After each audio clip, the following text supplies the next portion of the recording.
July 20th of 2020. And it's about 4:15 in the morning. I did a clear liquid diet last night, so I'm not gonna lie, I'm starving. Surgery is scheduled at 7, so there's absolutely no eating before you go under. And then I will not eat all day until tomorrow. So basically get over it. I do, however, have instructions that I am to be drinking a Gatorade this morning before I go in there. So, how am I feeling? I'm about to jump out of my socks. Like, I'm so nervous.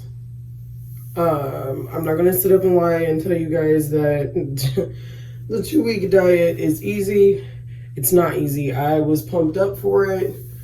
First few days I went strong, had some bumps in the road, picked myself back up, and here we are today. So I was instructed that I needed to rinse my body with, wash my body, I should say, with 2 packages of this like hospital antibacterial soap that they gave me at my pre-op appointment with my surgeon. I had a physical. Physical came back fine. They check your heart, do blood work, make sure your liver functions, kidney functions, nicotine test, all that are good to go. And thus far, everything has went through as far as I know. So we're good to go there.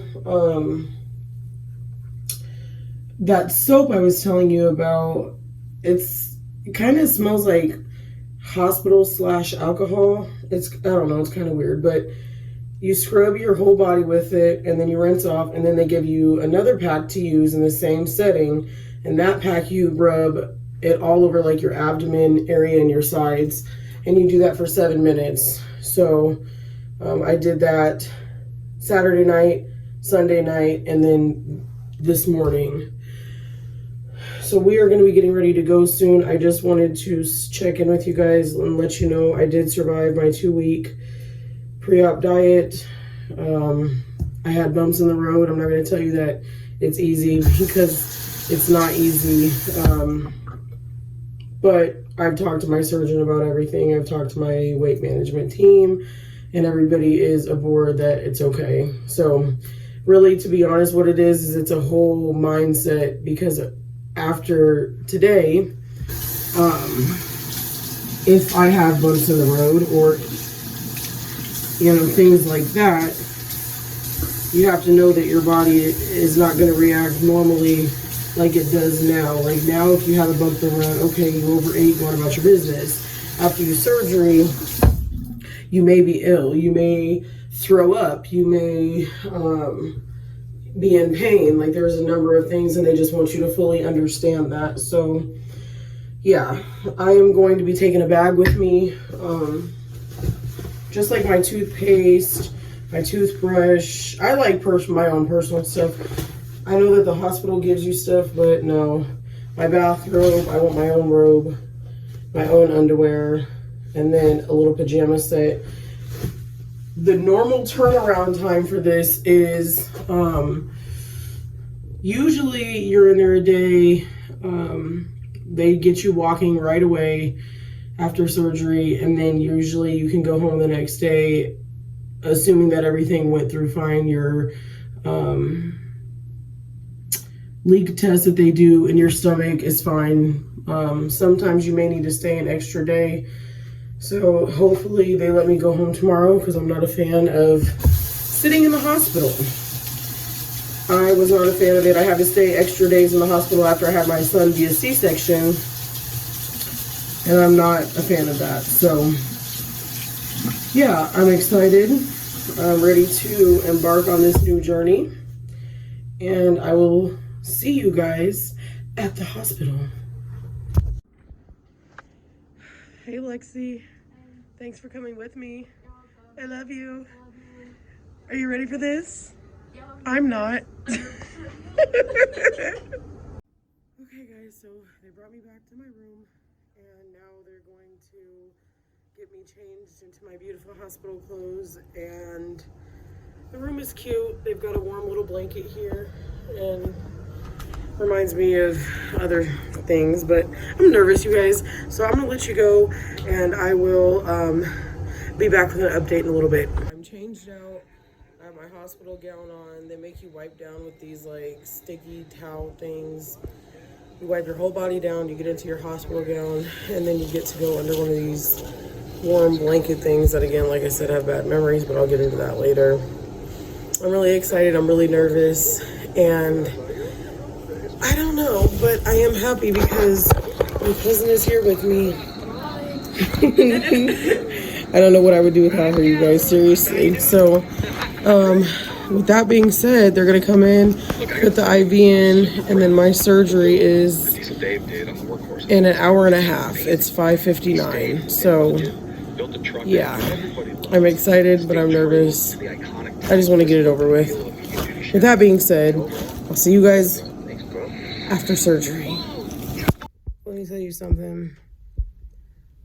I don't care what anyone says. If anyone ever tells you that weight loss surgery is the easy way out, I so want you to tell them to kiss your ass, because it's not the easy way out. So I went in on Monday. Today is Tuesday. I really should have been getting to go home today, but because of some, my pain and how I was feeling, my team felt it would be best for me to stay here another day or until further notice. For me, it's very painful. Even though I had a C-section, that first day was horrible. Up until this morning, it was horrible. They did some switching around of my pain medications, and so I do feel a lot better tonight, but I just want to be straightforward and honest with you guys and tell you that if you're only doing this thinking that, this is a piece of cake, a walk in the park, it's not. You have a lot of goals that have to be accomplished. There's a lot of medical requirements that need to be met. It is not a walk in the park. I didn't get to check in with you guys. I wanted to check in to let you know how my 2-week pre-op diet went. I had some bumps in the road during the diet, but for the most part, I stuck to it and everything was fine. 24 hours before I came here, so Sunday, July 19th, I could only have a clear liquid diet, no sugar-free puddings, none of that, strictly clear liquid. So I had broth, Jello, and water. They did make me drink a normal Gatorade, not G2, not zero sugar. They wanted just regular Gatorade. I had to drink a bottle of that the night before. I couldn't really drink it all because I'm not a huge Gatorade fan, so I drank half of it. And then I was supposed to have another full bottle the day of surgery, 2 hours before surgery. But again, I just drank the other half of the bottle that I had from the night before. So we got in here at 5 o'clock. 5:30, they came down to get us. Me and my cousin Lexi, she came with me. They got me in this room, changed out. You have to wipe down with some cleansing pads that make you kind of sticky. And then you get into your gown and you get under a warm blanket. And then that's when pretty much everything starts. They come in and they ask, are you sure you're not allergic to A, B, C, and D? They tell you what medicines they're going to give you prior. They go ahead and start your IV. They do some blood work in the morning. Everything is just kind of move, boom, boom, boom. The anesthesiast will come in and talk to you and let you know their outlook on things and let you know how it works for them. They advise you that you will be set up to monitor, so they'll be able to keep an eye on you while you are under. And basically, that's it. I don't know about every surgeon, but my surgeon came in and talked to me that morning. Dr. Tu, she's really good, and he told me what was going to be taking place. So after they come in, you speak with everyone. Basically, You get your stuff. You tell them where your stuff is, so that's all gathered up. You don't, but the nurse, she gathers your stuff. And I'm sorry if I'm talking funny, guys, because I can't talk very long without running out of breath. So they get your bags and they take it to the room that you're going to be in. And then I gave my cousin a kiss. She went down to the cafeteria to get her some coffee or some things like that. And they took me right back to surgery. Once you get back there, which a lot of people say they're surprised I can remember, but I can. Once you get back there, they talk to you. They get you switched over to this table, a much smaller table than like the beds they have here, but they get you switched over to a table. They put a warm blanket on you because I told them I'm cold. I'm always cold. I'm in here now with tons of blankets on me. They put you in a warm blanket, just kind of get you relaxed, and then they tell you, okay, we're going to put this machine or oxygen mask on. Pretty much once they put that oxygen mask on, you're done. You wake up in recovery. You don't know what happened. You don't know who, where, when, why, but you wake up in the recovery room. And again, I can remember just bits and pieces, which is weird, but I remember the nurses being around me. I remember sitting up and trying to cough, which was interesting. And then I think the coughing had kind of knocked me out. So they ended up, when recovery was finished, they ended up taking me up to my room, and Lexi was up there. And that whole entire day I just slept, and I was so nauseous. I can't even describe it. I've been nauseous up until this afternoon today. So surgery, it affects everyone's bodies differently. They had to change my pain medication. It just was making me way too nauseous and sleepy, so they took me off morphine and they put me on hydrocodone. And I've been doing better with that one, but again, if anyone ever tells you that you chose the easy way out, tell them to fuck off, because this is not the easy way out. Outside of my C-section, this is the most difficult thing, because at least with my C-section, I could eat afterwards. I might not have wanted to, but I could. This, you're so thirsty, but you can't have anything until you get your leak test done. And they usually will take you down the next day to do your leak test. They took me down twice, because the first time I kept falling asleep and they didn't want me to stand there and fall asleep and risk falling. The second time I just put it in my mind mentally, like, you have to stay awake, you have to do this. So I did. And the stuff they give you to drink is absolutely disgusting. It tastes like dish soap mixed with sugar. I'm not even going to lie to you, that shit is nasty. But they have to go in there and make sure that your stomach is not leaking. So that came back clear, and they bring you back up to your room. And I went to sleep for a few hours, and I just noticed a huge difference from being on the morphine to going on the hydrocodone. I don't feel as groggy, and I actually feel like it helps my pain better than the morphine. I'm not a fan of morphine. So yeah, they just want to monitor me for the rest of the night to make sure that I'm okay. But like I was telling you guys earlier, with the C-section, I could still eat and drink afterwards. This is a whole new ball game. It's taken me about 2 hours, 3 actually, just for this teeny tiny little box of juice. This is only 4.2 fluid ounces, and I could probably drink 6 of these at a time. I can't even get one down right now. Your stomach is very cramped, very bubbly, very just kind of angry. So, definitely ask your doctor questions if you have, questions pertaining to the things that I'm telling you. Again, this is just what I'm going through. Doesn't mean that everyone's going to go through it. Yours might be a walk in the park, but I'm very strong. I'm a very strong person. They advised me not to get up and walk the day I had my C-section, and I wanted to get up and walk that day. And a C-section, if you've ever been through it, is very painful. But this is a little bit different. When something hinders your ability to be able to drink or eat, it's a whole different ball game, especially for me, because I love my ice water, and I'm so thirsty. Even right now, I'm thirsty, And I want to chug down that entire glass of ice water, but I can't. I've already learned my lesson with that since I've been in here. I called myself chugging because I was thirsty and I forgot, I don't know how I forgot, but that I have a new stomach, but I did, and it came right back up. So, you just have to, it's going to be a learning curve. You have to learn all over again what you can and can't handle. And I think in the end I'll be happy with it, but I couldn't understand why people were saying, like, oh my God, I regret getting this. And I'm thinking, like, you fool, you should be so happy you're getting it. And now I'm sitting here and I can honestly say I do see why somebody would say I regret my decision, because that's how I felt yesterday.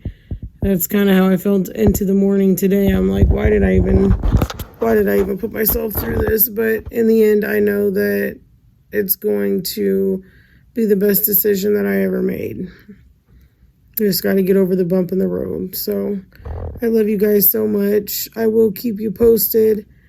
I'll let you know what's going on as far as me getting to leave and go home tomorrow. In the meantime, if you guys have any questions, I'm sorry I can't talk longer, but I'm starting to run out of breath. If you have any questions, just be sure to email me, or you can ask them down below in the comments. However you want. I have Instagram. You can DM me through Instagram.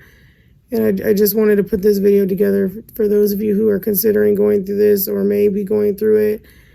Just know it's not a walk in the park at first, but it will get better. So I'm going to let you guys go. I love you all so much, and I'll see you in my next video. I think I'm going to have to stay here another night tonight because I'm having a hard time keeping foods down. I've been working on this little applesauce, since yesterday, and I'm still not even, I'm about halfway through it. They brought me up some protein shake that they would like me to try to drink. And then they bring up some different juices. So this one looks like it's cranberry light. And then some apple juice. So I just wanted to check in with you guys and let you know that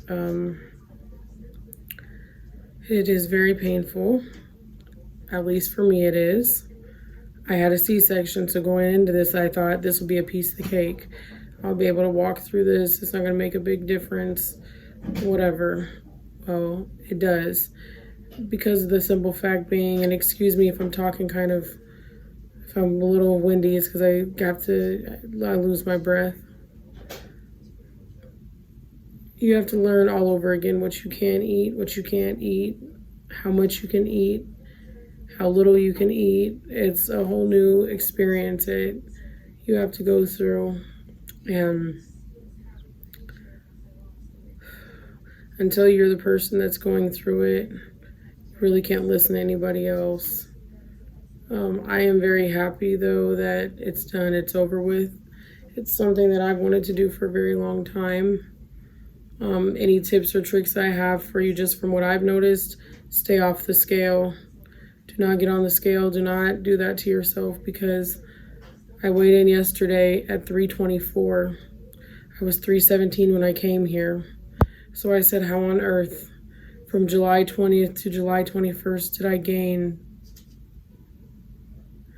7 pounds? How? And the nurses told me not to worry about it. They said it's a lot of water weight.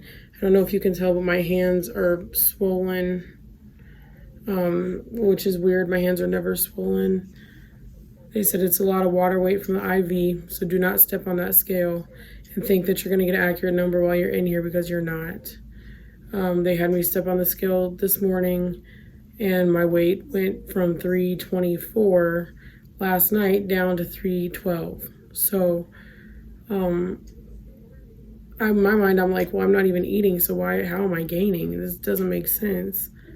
You have to remember you have a lot of IV fluids. They put in you a lot of medications. They put in you anesthesia. They put in you, like, there's a lot of extras that get put into you to cause your weight to fluctuate. So I advise not to step on the scale. You do want to get up after your surgery, they'll have you go for walks down the hallway. You just go for little walks, and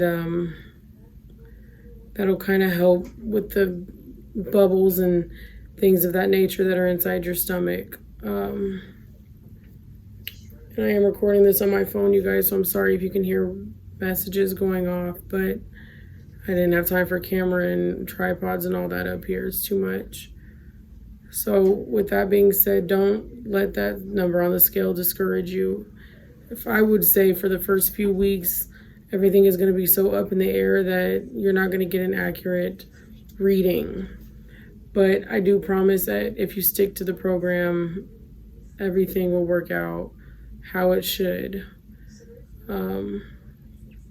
I get very winded, so I'm going to let you guys go, and I will check in with you later, but I just wanted to let you know I am 2 days out. So I'm 2 days post-op, and it's been quite a journey. So I'll keep you guys posted on the rest of my time here, and then hopefully we get to go home tomorrow. Please, please, please, I want to go home. So, all right, I love you guys. I'll talk to you soon. I am feeling a little better today. Pain-wise, it's getting a lot easier. I know it might be too much information, but I did finally have a bowel movement, so that has helped things along. Remember I told you guys to stay mobile, like staying mobile, walking. I took the dog out at my cousin's house and we walked around the building slowly but surely, not, speed walking or anything, but we walked around the building and I walked up and down the halls. That's helped. It is for me still, like, it's not technically painful to eat. It's when the food, like, you swallow it and it goes down and then it, like, hits your stomach and you can feel it hit your stomach. It's the weirdest thing, but it is still kind of painful. I'm hoping that goes away soon. The doctor has advised at this point I should be at, like, my applesauce and Jello, soft pudding, things like that. So what I found that helps me, and it may not help everyone, but we bought baby food. In fact, one thing that I found that has kind of helped me, like yesterday and today, we went and my cousin bought me baby food. So this one is the pear cinnamon with oatmeal. I got an apple cherry, and then I got a pear pineapple, and sometimes you just have to find what works for you. And for me, these have been really, really helpful, and I've been using these now. Basically, I'm going to tell you how small your stomach is. I can only get like half of this. If I eat a whole one, I did today, I ate a whole one. It took me about 2 hours, but I slowly but surely got a whole one down, and I was very full. These are 4 ounces a piece, so I will stick to doing only half because I just don't like that full feeling. Like, I was really, really full. Lots of water, protein shakes. What I do with my protein shakes is I get one out as soon as I wake up in the morning. It's very important to get your protein in. And I will start sipping on it slowly, and I'll try to sip on it slowly throughout the entire day. These baby foods, I've only had one. So I had one yesterday, and I've only had one today, and that's all that I'll have because I'm very full. But it's weird because you don't feel hungry, and then it'll be a few days after your surgery, and out of nowhere you will start to feel hungry again. And it's okay to feel hungry. Like, we're all human beings. You're gonna have hunger pains. You just want to make sure that you're recognizing, is this a mental hunger? Is it because I see everybody else eating? Or am I actually, am I hungry? For me, I knew that since I hadn't ate anything, I was sick, and everything that I tried to eat in the hospital, I would throw up. Like, I knew that I didn't have anything in my stomach for days. So I knew that, okay, it might be some hunger pains going on. I just took it really slow with the baby food, and I added a little bit of unflavored protein powder on top of the baby food. So that way I was getting my protein in with my baby food. But if you can tolerate a shake, you're more than welcome, have a shake. But I do like to add a little of the unflavored protein powder to the top of my applesauce or pudding. I'm not a huge pudding fan. I had it one time in the hospital and it was like a bite and that was enough for me. But I do feel a lot better today. I'm going to get up and I showered last night. I'm going to shower here in a few minutes before my cousin leaves, and then they'll leave me here. They don't want me to get up and move around or do much. And then tomorrow my dad will be coming to pick me up to take me back to Omaha, and I'll be in my own bed again, which I'm happy about that. But yeah, it is day 4 and I am feeling better. So those of you who had a first rough couple days like I did, just know that it will get better. I still get winded as far as if I'm trying to talk, and my dad, he called me, we're having a conversation, just shooting the shit, and we were laughing, and I can't, it's hard when you laugh or you burp or anything like that. You're still got a womb on the inside, so you want to be really careful. So I try not to laugh too hard. And if you know me, I'm like a hysterical laugher. Like I can't, I'm very goofy. So I'm a hysterical laugher. And if you know me, then you know that my laughs are really, really hard and loud and intense. So, but I am feeling a lot better today. I just noticed that it still kind of hurts when you're swallowing. Things are going down into your stomach. Absolutely no laying down and eating for me. I tried to lay back in my chair. I was tired yesterday, so I was drinking a little bit of my protein shake, just lean back in the recliner. That's a no-no for me anyways. I have to be sitting straight up and down for everything to be able to fall into place because it hurts really bad going down still. So just a few things that I've noticed. I haven't thrown up or anything like that, and I did mention the bowel movement because I was concerned. It had been 5 days, and I was worried, but they had prescribed a stool softener, and your doctor should do the same. If they don't, definitely ask about it, because you don't want to strain or push, having an open wound inside your stomach. So I was happy that was able to be accomplished today. I know that might be TMI, but it's very important because it really did relieve a lot of pressure inside my stomach. So far so good. I'm going to shower later. That'll probably make me a little sleepy. So I'm going to holler at you guys tomorrow when I get back to Omaha and let you know how the car ride home went. And as far as showering, like I said, I have showered since I've been home. They'll tell you, no lotions, no perfumes, no Bath and Body Works shower gels, none of that. In fact, they'll give you a hospital grade soap that you really should be using. And I don't even saturate my wounds in it really. I put it on my arms, around my neck, chest area, legs, not private area. I use feminine wash for that, but you just kind of want to let the warm water and the soap that's from everywhere else just run onto your wounds. I wouldn't recommend scrubbing it on your wounds. That's my personal opinion, but if you do, just make sure that you're using hospital grade soap, but you don't need to do that. Just let the warm water and the soap run over those wounds, and those will heal up nicely. They don't really need to be messed with all too much, and certainly don't itch them and touch them. I'm 4 days out and mine are itching already, so I've had to catch myself and say, no, stop, don't do that, because you don't want them to open up. That'll be bad. So I'll keep you guys posted. Probably tomorrow when I get back to Omaha, just so you guys can see how the car ride went. I've got it's about 50 miles to get from Lincoln to Omaha. So I'm going to see how I do in the car tomorrow. My dad drives like an old man anyway, so I think we're going to be all right. But needless to say, I'll let you guys know how that went, and then I'll check in tomorrow evening. So thank you guys for watching along this journey, and I'll see you in Omaha.